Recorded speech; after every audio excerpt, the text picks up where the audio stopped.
Last week, the UK released the Gang Rape Inquiry Report. It reports that some 250,000 white girls in the UK have either been groomed, raped, or trafficked and torched since 1950 by Muslim men. The wickedness of our world on this slice of fresh bread.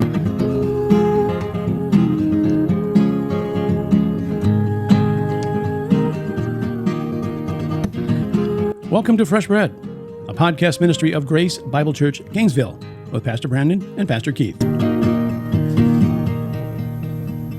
Well, thanks for clicking on Fresh Bread. Fresh Bread, where we're bringing the truth of God's Word to a starving world. Fresh Bread Podcast 152. And today we have kind of I guess it's a deep dive, and we're going to ask the question, is it time to keep all young women away from Muslim men? Wow. I mean, that's a provocative question, but particularly young white women, because there was a report that came out that in Great Britain there has been this Islamic gang raping going on, and I didn't know anything about it, but I guess it's been going on since 1950. Which is a long time. So some 250,000 white girls in the UK have either been groomed, raped, or trafficked or torched, I guess, since the 1950s by Muslim men. Mostly these men were Pakistani gangs with Somali gangs as well, Iran, Syria, and Turkey, other Muslim countries. These men also were part of that. So again, 250,000 white women, and had this happen to them. So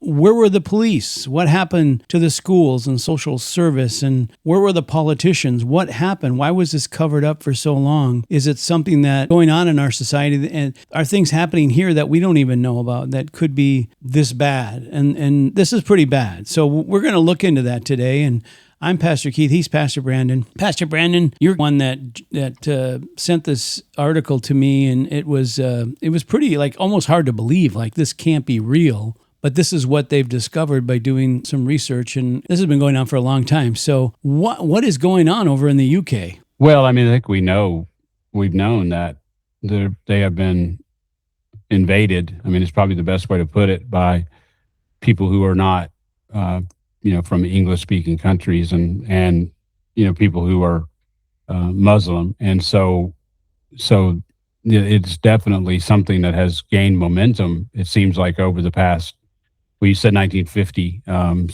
76 years. So it's definitely gained momentum, and something that today I think is much worse than ever before in England. And it's really a sad thing to see that country just completely gutted. And I think that it started when the church was gutted in England, but we can get into that. What is the significance of it mainly being white women? Is it because they see Caucasian women as different from all the women that these Muslim men come from, the countries that they come from? Well, I don't know, what their motives are, but it would seem like it's more of a conquering, like they're conquering us, and because they have that. Basically, these men have no scruples about them.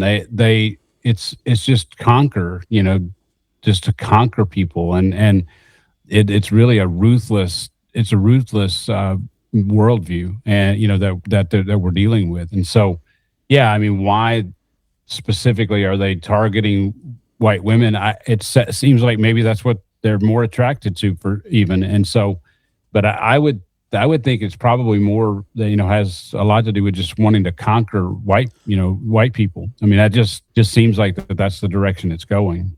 Is it because they believe that, like, white people are of Satan? Like, I've heard them talk about the great white Satan. Well, I don't know if that, I mean, have you seen anything that says that? I don't know if that's the case. I mean, I just think that the whole thing is that they want to rape and pillage, and, they want to destroy. I mean, it's a worldview of destruction. And, we see that. It's interesting because, like, in Iran right now, we're dealing with, the Iranians, and, those people who are the most radical, they don't care. They'll just tear it down. And, they don't care. It doesn't matter to them, because for them, this isn't the end, that ultimately they're looking forward to, a paradise. And as Christians, we're looking forward to a paradise as well, but we're also taught that this world matters, and that we need to live in this world, and that what we do as we live in this world actually has some impact on our future in eternity. And I don't think that that's the case. It doesn't seem to be the case in the Muslim religion. So how did we get to the point where we are at a point, I think right now as well, where people are afraid to say anything against another culture or something for fear of being labeled a racist or hate monger or Nazi or whatever? So, because this has been going on, right? These girls, I read some of the report. Some of these girls went to the police, reported, but they said, we'll take care of it. But what they did is they did nothing because they didn't want to offend the Muslim people, the Muslim culture that had come there, that migrated there. So they buried it. And then I think what we know is sin kind of, we always talk about sin rolls downhill and it gets bigger and bigger. And I think these guys just kept, nothing's happening, so we'll just keep going and keep doing more. So and then I can see this in Minnesota when you look at the Somali fraud. People were coming forward and saying, hey, this isn't right, and people said you need to not say that because you'll be considered racist, and we'll actually destroy you rather than look into what's happening. So how did we get here this far from justice and you know what I mean? Yeah, I do, and I don't know that I fully know that answer, at depth, but I will say it seems like that there are people that have a vested interest for whatever reason in seeing the Western culture be destroyed. And so, in Minnesota, I think that's what's happening is that, again, it's a matter of rape and pillage. It's a complete domination. That's what they want. They don't want to coexist. You see those coexist stickers on the back of people's car. They don't want to coexist. They want to destroy. They want to pillage. They want to conquer. They won't stop at anything. They just will not. And unfortunately, what's happened is that there are people that have a vested interest in having chaos. And I don't, what is that?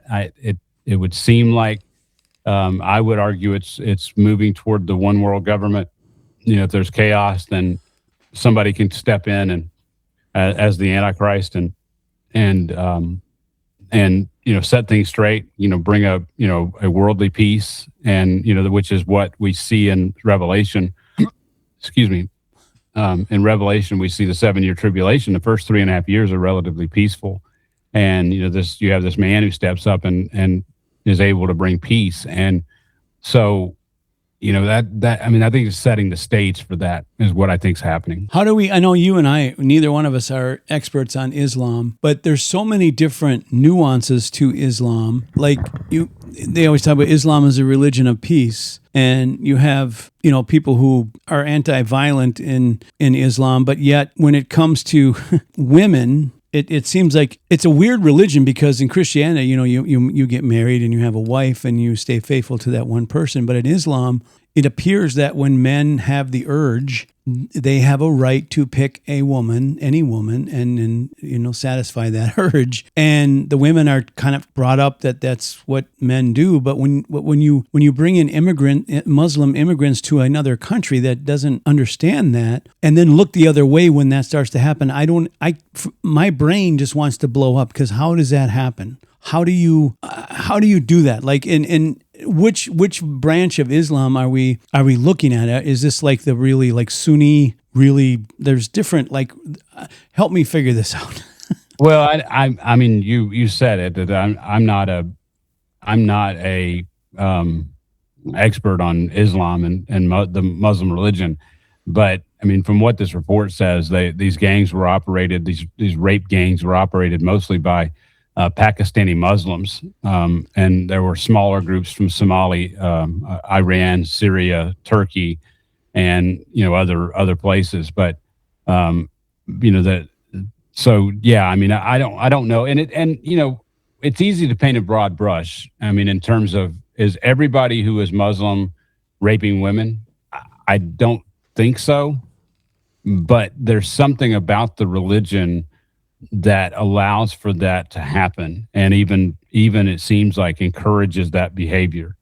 And so, it's funny because in Christianity, we have doctrines that create problems. I would say that in general, the church, we see doctrines in the church that are problematic. I mean, we talk a lot about charismatics. We talk a lot about, the health and wealth and the prosperity gospel. And, those false doctrines create problems in the church and in society. And Muslims the Muslim religion is a complete false religion. And so it doesn't, it's a complete it's really a complete opposite religion as Christianity. It's really the twin brother that looks completely different. And so, it just is nothing like, it's not compatible with Christianity. It's not compatible at all with Christianity. And so I think that's what we have to come to a conclusion is, and we've talked about it before, that, as a nation, speaking of the United States, this was in England, but we're not far away from this here in the United States. If things don't, if you have another Democrat control Congress and president coming in, 2026, 2028, if you have that happen, we're not far away from this ourselves. We're probably, only 5 or 10 years behind, if that, of starting to see some of the same things. And, because we're already seeing it in some towns, you mentioned Minneapolis, and I think there's some others as well. And but Christianity and the Muslim religion they are Islam. They're not compatible at all. And so either one or the other will win. And, the problem is that, we can't, what that means is that we can't be secular. Like it doesn't work. You can't be, and England and really all of Europe is fiercely secular. I mean, the church has been gutted, and basically secular, that is the secular worldview reigns in England. And that's why these groups are having such an easy time, taking over, because there's nothing that is holding them back. Very little that's holding them back. And, at least in the United States, we have, the church is stronger in the United States for sure. But I don't know that we're strong enough if there's the right people are in charge of the government or the wrong people. But yeah. Yeah. Is it kind of like we're bending over backwards for Muslim immigrants to, we don't want to offend them. We welcome them here, but then they sort of, they take over. Like we're seeing there's a place in Michigan, Minneapolis, obviously, and now Texas, they're like, even in the schools, they're giving Muslim students these special privileges that, other kids don't get, which is strange because I guess it boils down to, was America a Christian country? We've done podcasts on that. Obviously now, I don't know how we could be if, and again, I don't know if this is the myth of all religions lead to God. So Islam, Christianity, Judaism, Buddhism, Hinduism, they all lead to God. It's just a big umbrella. All these are the same religion, but they're not. And when I look at, and I don't know if you do too, but when you look at Islam, it's so strange because it's very male dominated, and the women have to wear, the burqas and cover themselves. Some women cover themselves completely, where you have just a little slit to see out of, but yet then you have all this stuff going on. They're and I guess maybe that's why they're choosing white women. They're choosing women outside of the Islam faith to rape and pillage, like you said. And it's just a weird religion. And to me, I mean, when we study it, like Muhammad, it's kind of like he made up. It's almost like we talk about Joseph Smith. Muhammad kind of made up this weird religion from all other Judaism, Christianity. He brought in things together, and Islam does say their goal is world dominance, and they will do it through violence. Whereas Christianity is, we want to bring the gospel to the world. We want to Christianize the world, but do it through the Holy Spirit. It's not through violence. So I don't know if those are all things that contribute to all of this, but it just seems like right now the Muslims are winning. They're taking over, like you said, Europe, and they're now on the verge of making giant strides here in the United States. Yeah, it's interesting, and I don't know if I'm going to answer your question, but I am thinking in terms of what you mentioned earlier, kind of why is this happening? But I think that we have been probably well over a century of being indoctrinated into this thought that we are a nation of immigrants. And yes, most people who are living here today, many people who are living here today came from other places, right? I mean, there's a few that, indigenous tribes that still, there people still live here, but for the most part, everyone came in. But we've been indoctrinated to think that, we're a melting pot and everybody's welcome in the United States. And, and then that's what's happened is that they've kind of made it sound like that there's no hoop to jump through to get into the United States. I mean, if you want to come, you come one, come all. And we've been indoctrinated that that's the way it should be. And, because we should be welcoming, we should be loving toward them. And then you have the church that you have, the liberal church, liberal Christianity that basically says we're not loving our neighbor if we're not being this way. Like if we're not allowing them to come in and allowing them to do, what they're doing, then, we're not loving them. And that's couldn't be any further from the truth, but that's what's being taught. And then you have the national media that is pushing these ideas. They're pushing these agendas because I think they're controlled by whoever wants this to happen. Whoever is behind the scenes that's wanting this to happen.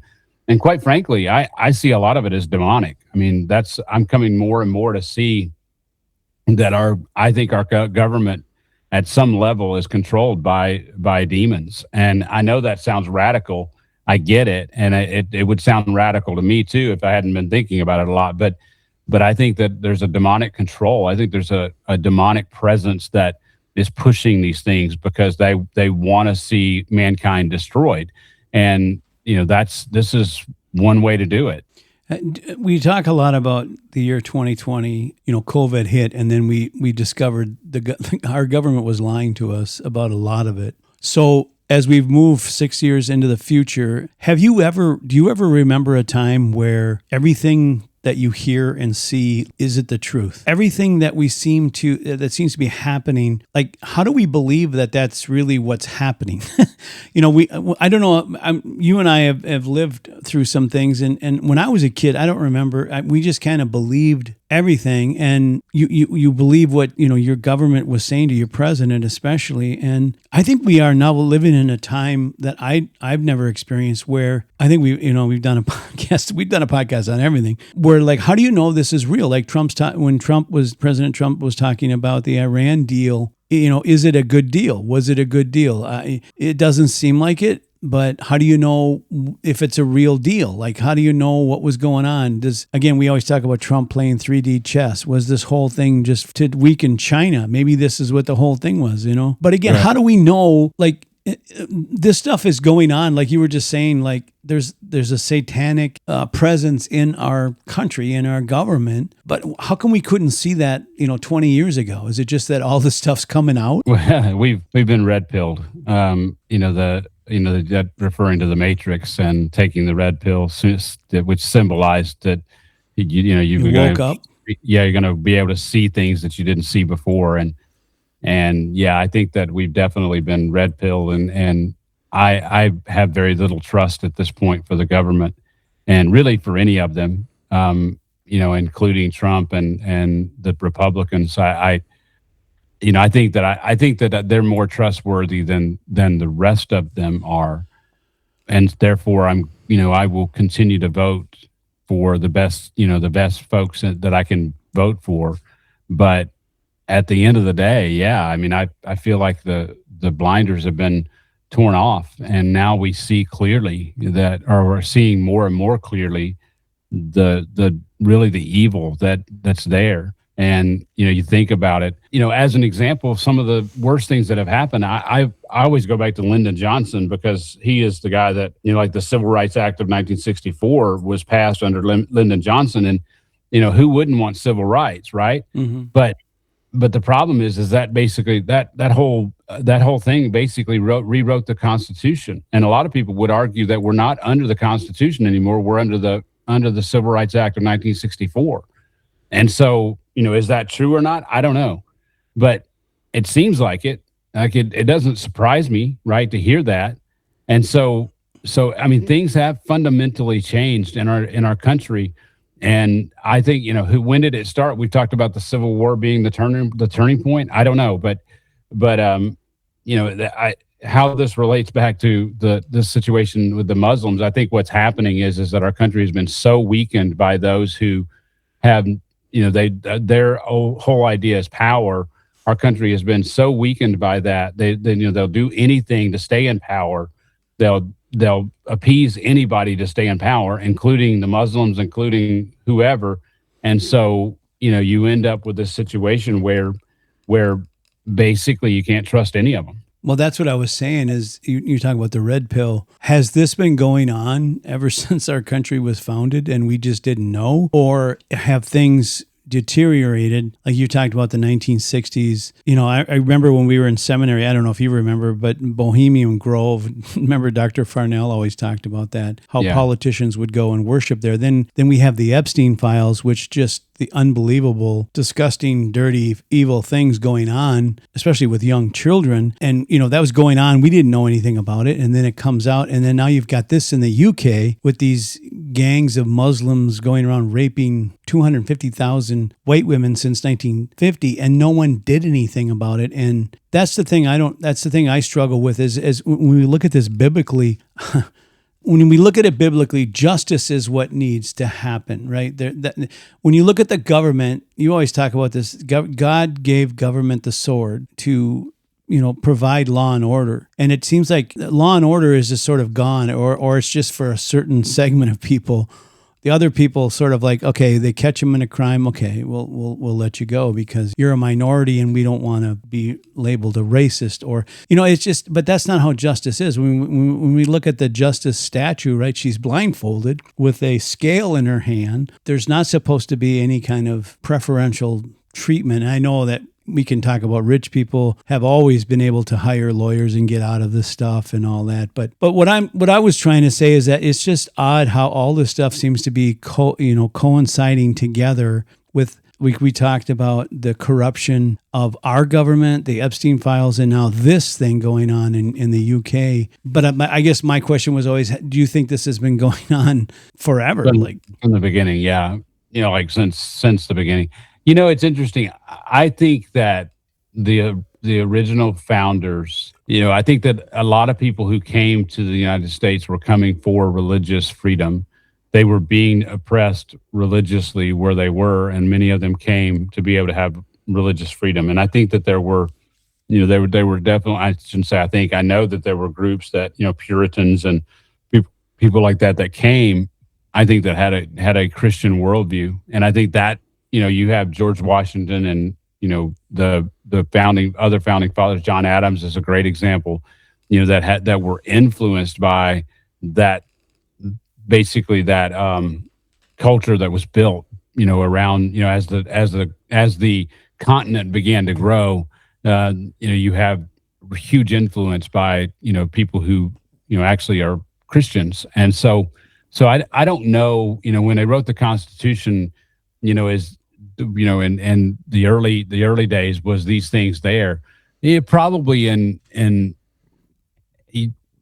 seed form, yes. I mean, I would say, there's always been conflict. There's always been, people who want to destroy, and it probably was in seed form. But I think that the real turning point, we've talked about it before, was the Civil War, and then I think another turning point was really the women's suffrage in the 1920s, and I know that's going to be a controversial topic, but I think that's part of the thing that changed, because if you look at every election since women have been allowed to vote, you look at every election and women have overwhelmingly been liberal in their vote, right? Yeah. Not one conservative candidate would have won if it was according to the women vote. If you remove the women vote, not one liberal candidate would have won. That's the truth. That's facts. And you make of them what you will. And, what's the answer? That's a complicated issue, and not everybody's going to agree on what the answer is. But yeah, that's where we are as a country. And so you ask about when all this changed. I think it was a series of things. I think it was a series of, things that happened. It's funny because the Snopes monkey trial was a big one, and even though that wasn't really that was actually kind of a setup thing that they tried this case, but it wasn't like this official legal thing. It was actually more of a setup thing. But that basically the authority of the Bible was just completely in the eyes of people who were watching that. Basically, the question is, where did Cain get his wife? And that destroyed the Bible, and so, which is what they wanted to do. So it really, at the end of the day, it's been a long march of and a series of events that have happened that have created this situation. So when you talk about the changes, like during the Civil War, are you talking about slavery being abolished? Is that what you were saying? That was a big change? Well, I'm not necessarily. The problem is that slavery, the issue was, and I know that this is controversial, but the issue was states' rights. And, it was about slavery, but they made, slavery became the hot button issue. Okay. But it was more about, and it was at its core, it was about states' rights because ultimately it was about the southern states having the autonomy to continue to, legalize slavery. Now, I'm anti-slavery. I obviously not pro-slavery. I'm not a guy that's going to go have that say that and believe that. But at the same time, you got to realize that we have to realize that there are people who will use even legitimate issues for their advantage, and that like going back to the Civil Rights Act of 1964. Was it problematic how blacks were treated before 1964, really, and after as well? But was segregation good? And the obvious answer is no, right? But the problem is that there are bad actors who will take something that's good and use it for their advantage to get something that they want. And I know that's complicated to think of it that way. But that it's so you go back to the Civil War and you say, okay, freeing the slaves, was that good? Yes, absolutely. Emancipation was absolutely good. But giving states' rights, giving rights over to the federal government, was that good? No, that wasn't good.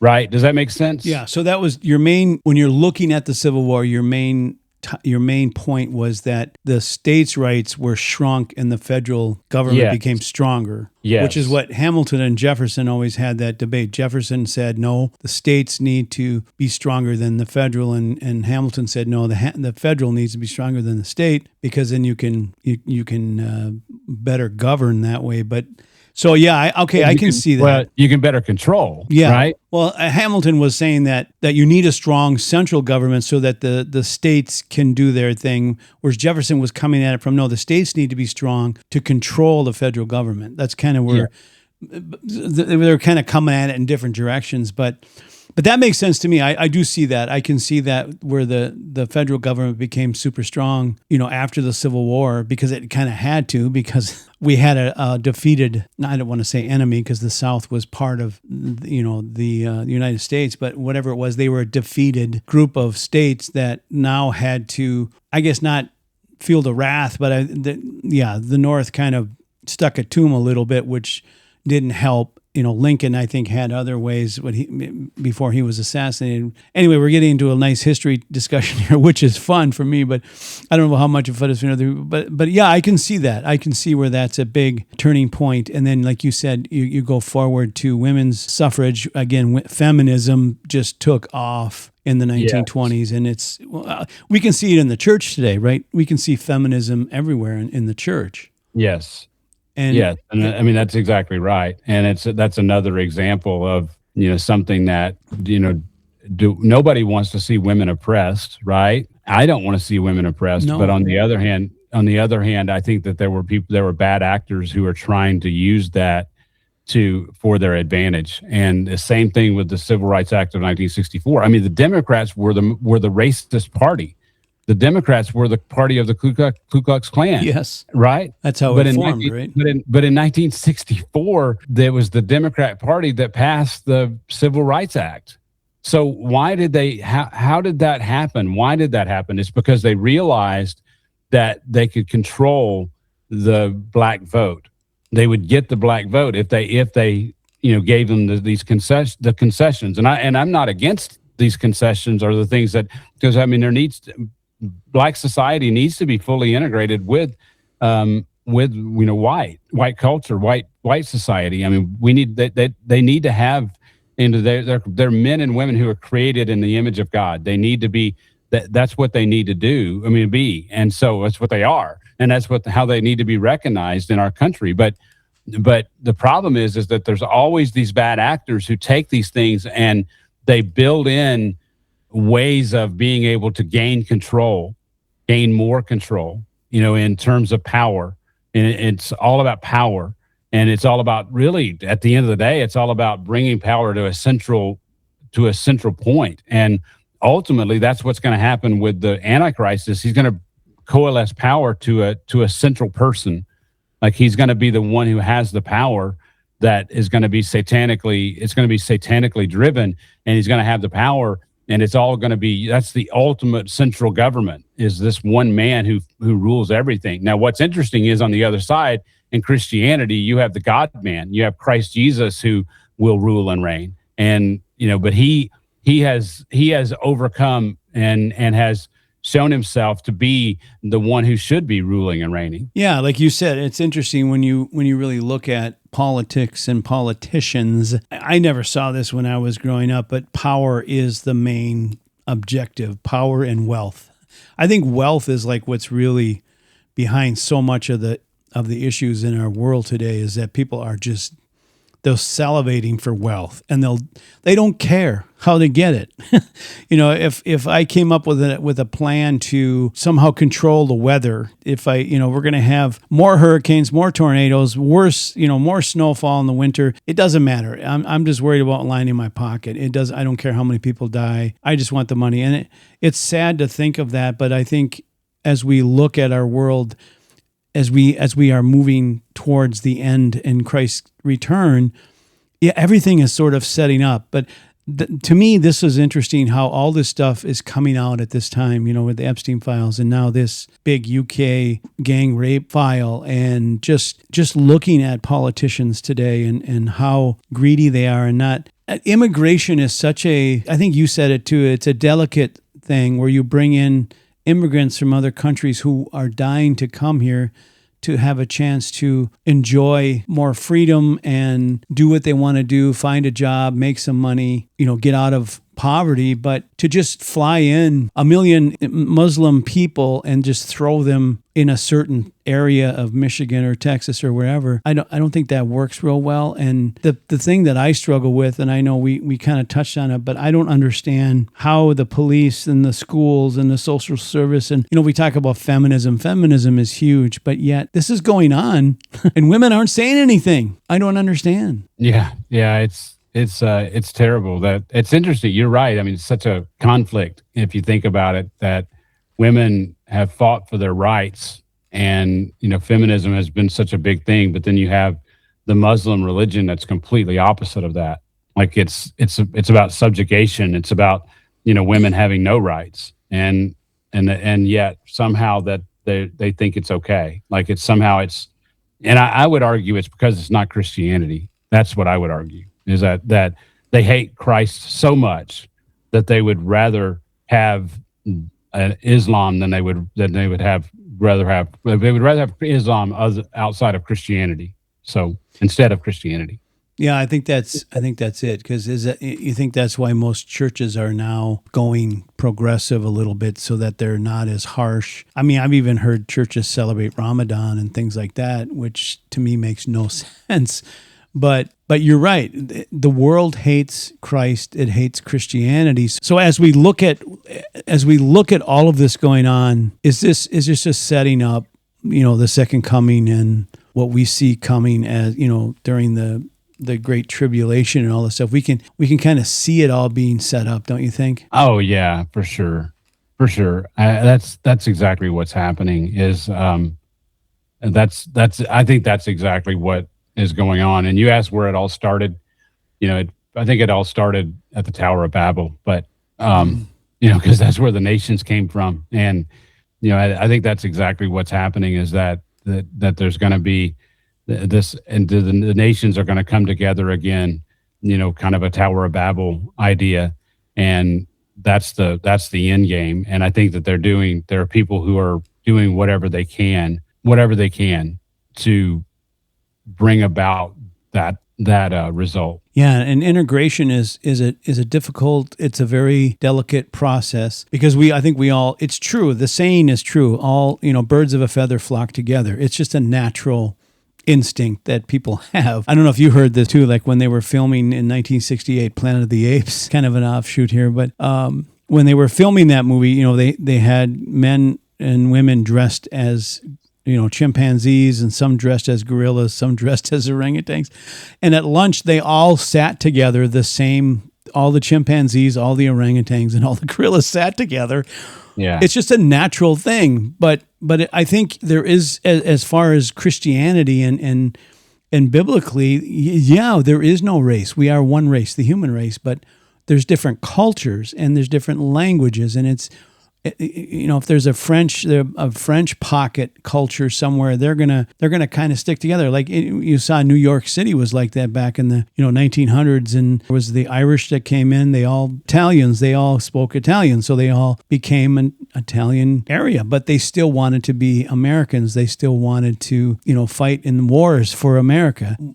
We don't see that anymore. We see more. They're just out. Like I look at the Somalis in Minneapolis and Minnesota. I think they're just out for them. I think they don't really care about Minnesota or the United States. They just want what they can get out of it. And maybe that's what happens when you're poor and desolate. But anyway, I don't know where this goes. When we look at it biblically, man, I don't even know where to start. Like when we look at all the things that are going on, if the Epstein files, if that's released and all that stuff comes out, and just this gang rape that happened, these gang rapes that have been going on since 1950, biblically, how do we deal with this? Like, should we just not read the news anymore and just read our Bibles more, or how do we do it? Well, I've said many times. I mean, matter of fact, I had a conversation with some of our folks this morning over breakfast, and basically, we need to be voting, and we need to be voting for people who don't think these things or who don't push these agendas, and to the best of our ability, we talked about Donald Trump and many times, and is he the best choice for president? Well, he's the best choice that we were given, right? And I think he's the one who fits most a Christian worldview. Whether or not he's Christian, we've talked about that as well. But he has his agenda fits more where we're at, because the Democrat agenda basically is a agenda of death and destruction and tearing down our country, and they've made it abundantly clear that that's what they want, and I say they, I mean those who are in leadership in the Democratic Party. So yeah, I mean, what do we do as Christians? Well, we need to continue to vote. We need to continue to ultimately preaching the gospel, right? That's the answer to this, is that we need to be making disciples, that we need to be about making disciples. We need to be about preaching and teaching the truth. We need to be about the Bible, what the Bible says. And so do we just need to go read our Bibles and never read the news? No, I think we need to be informed. I mean, you and I, we stay informed, and I think that's good.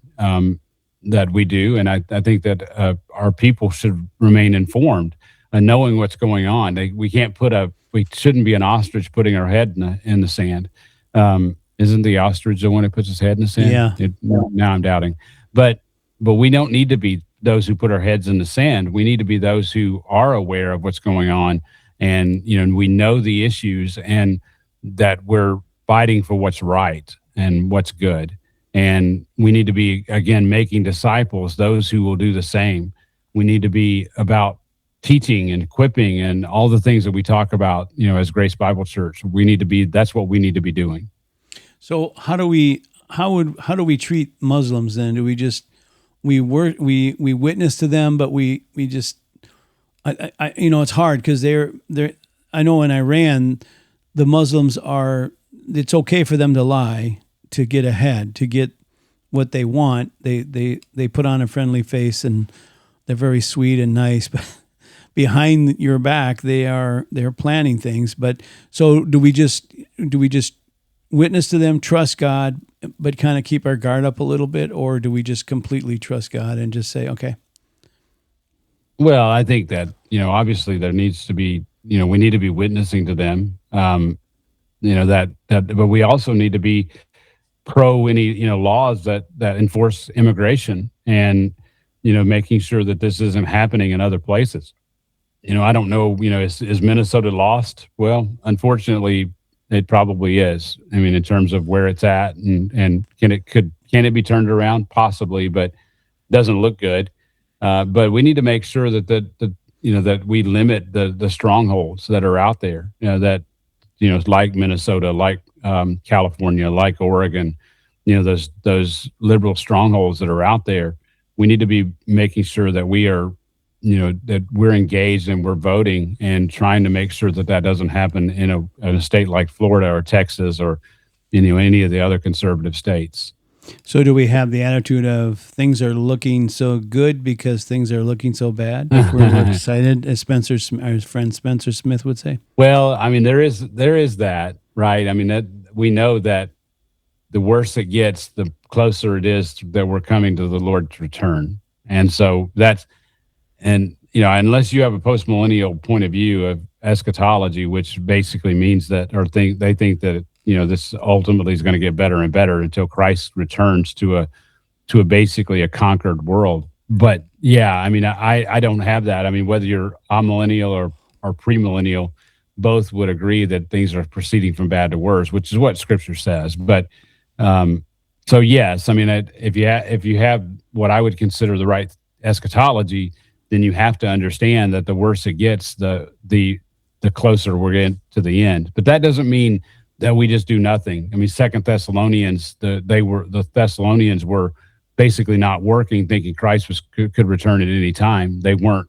Then they were being busybodies, and Paul called them out for it and said, "You need to be working. You need to be making your own money, and you need to be feeding yourself. And so you're feeding your families and not being freeloaders." And that was his message to them. So the reason that they were being freeloaders is because they thought that Christ was going to return at any time. And we need to live our life understanding that God will take care of the end, right? He'll take care of that. We just need to do what we need to do. And I tell preaching the gospel, we need to be equipping the saints. We need to be about those things. We need to be having children. I mean, we talked about that a lot on our podcast, that we need to be having children, and that we need to be really pouring into them a Christian worldview, so that they will go forth in the future and they will do the same, that do what we're talking about. So how much worse do you think things can get? Oh, I think it can get a lot worse. I mean, I really do. That's hard to imagine.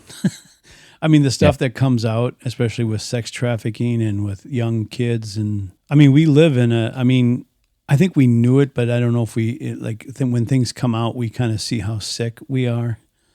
Yeah. How sick with sin we are. I think that, the vast majority of people are against those things. Now, obviously, I mean, but I don't know. I think it can get a lot worse. I think it can get where those who are doing these things, it just becomes more and more acceptable. And we're already seeing that. I mean, like the how much pornography is out there, how much, these people have there's a website that women can go and basically have their own channel and set this up, and that so that people can view them, and they make so much money off of it. And I mean, it's just horrible. It's horrible that's where we're at. And unfortunately, I think it can get a whole lot worse. I never thought I'd live the day to see a drag queen pastor, like a guy dressed in a drag queen preaching the gospel. that to me was like, wow, we are we are in the end times. And Sodom and Gomorrah was bad, but holy mackerel. Yeah, for sure. I mean, I think it was much worse at the end before the flood. So, I think that, can we get to that point again? Well, I think that's where we're going. So, I mean, I don't know. I mean, it's all relative, right? I mean, this is bad compared to what you and I knew, as we were growing up and, as we were young men. What's happening today is definitely worse. But, can it get worse? I think so. But, that's what worries me. If this stuff keeps coming out, more and more things keep coming out. It's like pretty soon keep getting worse, but we keep looking up. We keep having absolutely faith. And I think that we talked about that in terms of the premillennial worldview, that that's what the postmillennials will say. It's a defeatist attitude, that the world is going to basically Hades in a handbasket, and that there's nothing we can do about it. And yet, I don't think that's the right biblical view. The right biblical view is that we still need to be voting. We still need to be having families. We still need to be preaching the gospel. We still need to be, engaged in the culture. I mean, we need to be doing all those things. And, I guess you could say I'm a premillennialist with, postmillennial leanings that way. But I don't know if that I don't know if that really is what I am. But my point is that I do think that biblically, that yes, things are proceeding from bad to worse, but I think we, as Christians, we have to remain faithful, trying to faithfully build this world into a world that loves Christ. And are we going to win? Well, not until Christ comes back. But are we going to lose down here? Yeah, I think so. Well, I think we're going to continue to lose, but that doesn't mean we don't continue to fight. Yeah, we win in the long run. We may take some lumps, but we're going to win.